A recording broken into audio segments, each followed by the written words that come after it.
I'm Zach. And I'm Darcy. Did you know that pornography doesn't have to destroy you or your marriage? We're the parents of 8 active members of the Church of Jesus Christ of Latter-day Saints, and we love to help people just like you. We're here to share hope and healing as we take you through our journey and the journeys of our amazing clients to greater joy and love. Come grow with us to a happier, more meaningful life. Welcome to the Self-Mastery Podcast. Hey, everybody, and welcome to another beautiful Mastery Monday here on the Self-Mastery Podcast. I'm your host, Zach Spafford. Hopefully, you guys are having a fantastic first week of school. I think most people are back to school. We homeschool, so we just kind of do it whenever we want, and so we decided to do it at the same time as all of Washington County. So you're probably back in school wherever you are. I've seen lots of posts on the internet that people are sending their kids back to school. So I hope I hope that really stressful time of getting all the books and getting all the school clothes. I remember that time, like as a kid, we would go to Kmart, and I was just like, okay, I want these jeans and these shoes. And my wife, she would go to Nordstrom's. Her parents had more money than my parents, I guess. And they would spend all the money, get all the school clothes. Everybody's all set, your new backpack, everything. It was a great time. And for those of you who are sending people off to college, man, that's that's exciting, I imagine. So good luck to everybody. This week, I want to talk about how sex is not going to solve your porn problem.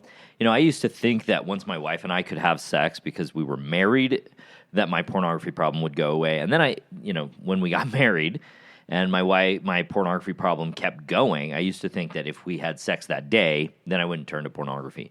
Then if we had sex that day and I still chose pornography, I used to think that our sex life needed to be more interesting before my porn struggle would end. There are a lot of reasons why people choose pornography when they are morally opposed to it. Many of those reasons stem from trying to resolve an issue that's difficult or painful, and often they either do not have the tools to resolve these issues, or they're unskilled or unpracticed at using the tools that they have. Within the Self-Mastery membership, we dive deep into the tools you need, as well as help you hone those tools to make them effective in your day-to-day life.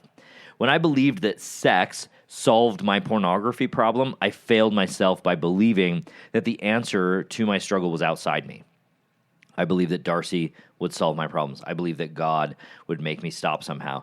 An agency tells us that he won't do that. I believed that if I had my needs, quote unquote, met often enough and well enough, that I simply wouldn't have the desire anymore to choose pornography rather than be with my wife. The idea that external forces will help us resolve our pornography problem is the same idea that keeps us from solving our pornography problem. Let me say that again. The idea that an external idea or an external force or an external person is going to help us resolve our pornography problem is the same idea that keeps us from solving our pornography problem. The more we believe that someone or something outside of us has the power to solve for how we feel or what we need, the more we believe that pornography can help us solve for how we feel or what we need. The idea that Darcy could make it so I wouldn't want porn is the same concept as porn could make it so I wouldn't struggle with my difficult or painful issues. So when Darcy can make the bad of porn go away, porn can make the bad of loneliness go away or stress go away or whatever it is. So what we're doing when we believe this way is we're placing ownership of what is going on for us inside. We're placing that ownership into something that's outside of us, in the hands of a person, a substance, an electronic dopamine machine like video games or Instagram or in pornography, and that only alleviates the struggle for a short period of time. Then we have to face up to both our choices and our previously unaddressed difficulties. So we have to face up to the pornography choice that we made, and we still have to deal with why it is that we chose pornography in the first place. What made us unhappy, or what issue was unresolved that we didn't deal with? So if sex won't solve your problem, what will? And this is a really great question. I'm going to give you a one-word answer that you may not want to hear. You. You are the only person that can solve for how you feel, why you choose porn, and then you're also the only person that can learn the skills that you need to practice in order to leave it behind. And I can teach you those skills. You can learn them through individual coaching or through our membership, but you have to be the one who takes the steps to make it happen. And Heavenly Father could create the perfect conditions that would make your life perfectly simple and easy to live, but you have to be the one who exercises your agency around pornography. Your wife can have sex with you every single day, 3 times a day. She can be understanding of your issues and not make you feel shame or guilt when you choose porn. She can be an emotionally available person and always meet your quote-unquote needs, but you have to be the one who owns your emotions, experiences your frustrations, and resolves them internally before they become so overwhelming that you feel like you have to escape them. This is why more sex won't solve your porn problem. You have to hold on to yourself and create the sense within yourself that you're capable of solving the problem, learn the skills and utilize them, and stop relying on externals to manage you. This is one of the reasons why I don't encourage accountability partners. Too often we think of them as external checks on internal choices. And don't get me wrong, they can be effective if they're used as a way to become more fully known. But if we're using them as an external check on our internal situation, they're not very effective. This is also why I don't recommend internet or device filters for adults as the only way to resolve this. Now, for kids, I think it's important to create barriers, but too often we get used to these external filters or device filters for the internet, and we use them as external puzzles. We use them as something to solve for and circumvent rather than something that is going to help us stay away from them or stay away from porn. And this is why no matter how much sex you get, it's not going to keep you from looking at porn. If the externals like sex had the power to keep you from choosing porn, there would be a lot less people choosing porn.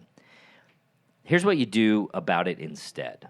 This is, write these down because I think they're really helpful.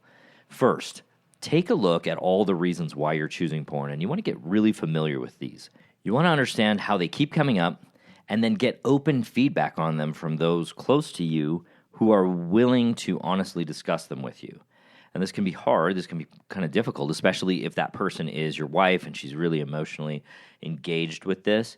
So just be aware of that as you go into this conversation. There's a good chance it's not going to be very pleasant. But being willing to go through that process is going to be really important for you.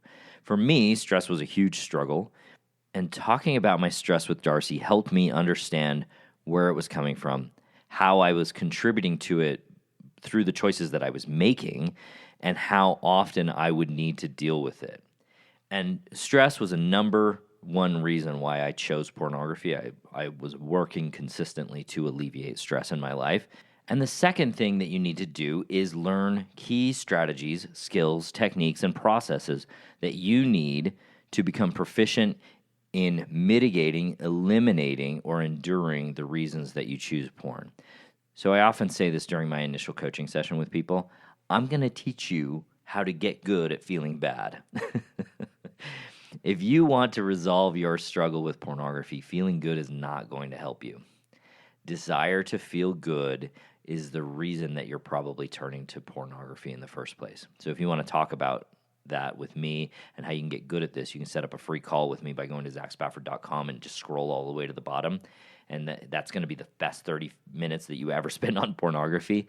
Learning to get good at feeling bad is essential. And I realize it's a terrible sales pitch. If you're listening to this, you're like, I don't want to learn how to feel bad. That sounds like a horrible thing. That's not going to help me. The truth is, it rings true because if you want to have joy in your life, as was described by Lehi in 2 Nephi 2:25, we have to get good at dealing with opposition to joy in our lives, as Lehi indicates just 13 verses earlier in that same chapter. Here's the third and final thing that you need to do, and that is simply practice. Malcolm Gladwell is an economist and writer who is famous for coining the term the 10,000-hour rule. If you want to become excellent, like really excellent at something, whether it's sports or business, singing or the piano, there is a process to getting there that requires about 10,000 hours. Now, please don't let that number discourage you. It's likely that most of the hours that you need are already racked up and just waiting to be leveraged. And you can start today by simply devising a path, creating a plan of doable steps that you can execute on, but that expand your capacity. Some of the things that you need to do are already things that you do, but you have to hone them. You have to get better at them.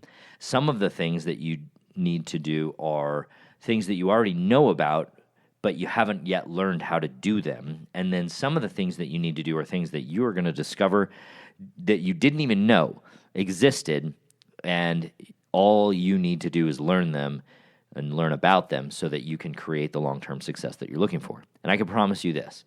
If you will take a look at the reasons that you choose porn, learn key strategies, skills, techniques, and processes that you need, and practice resolving why you choose porn through what you've learned, it's going to change the trajectory of the struggle that you've been engaged with, and it's going to help you finally overcome pornography forever. And if you don't know or you don't see the reasons that you choose porn, like if you don't have a clear picture of that, please come set up some time to meet with me. I'm going to help you figure it out. As we say in the coaching world, it's hard to read the label from inside the bottle. And you are not an exception.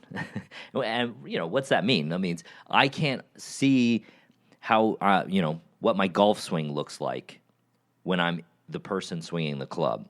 I can't see how well I'm, if you're a wrestling fan, how well I'm wrestling if I am the one on the mat. This is why people have coaches, because they can see things that we can't see. And sometimes what we need is someone who is skilled at seeing the things that we can't see, who is willing to teach us how to practice, observe, and address the things that we need to be doing. All right, you guys, I hope you have an amazing week. Good luck. I will talk to you next week. Thanks for listening to the Self-Mastery Podcast. Every day, Darcy and I work with amazing men and women to remove pornography from their lives and relationships. If you're ready to take the next step in your journey, let us help you. Sign up for a consult at zachspafford.com/workwithme, and you can set up some time for you or your spouse to meet with me or with Darcy, and we can help you get started on your self-mastery journey.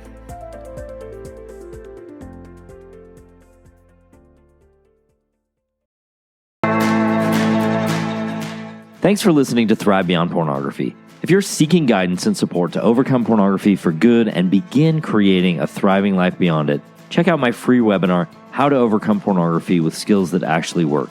You'll learn practical, proven skills guided by an expert coach who has personally overcome pornography. Whether you're getting started for just yourself or along with your spouse, Darcy and I can teach you the tools that will help you put your life on the right path for you. Be sure to check out the show notes for a direct link, and if you could take a moment to leave a review wherever you listen to podcasts, it would mean the world to us. Your reviews play a significant role in helping others discover the show so they can join us on this transformative journey. Thank you for being part of the Thrive Beyond Pornography community. Until our next episode, stay strong, stay focused, and keep thriving.